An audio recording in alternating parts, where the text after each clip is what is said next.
Hai semua, siapa-siapa pernah makan gula-gula ni tak?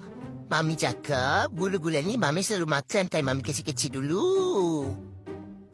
Gula-gula ni kawan-kawan panggil apa? Mami kata Amin, gula-gula ni Mami selalu makan masa Mami kecil-kecil dulu. Amin kata Mami nak rasa.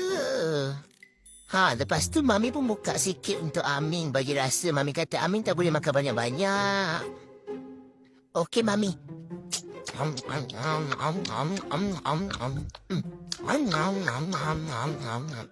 Sedap pula Mami gula-gula ni.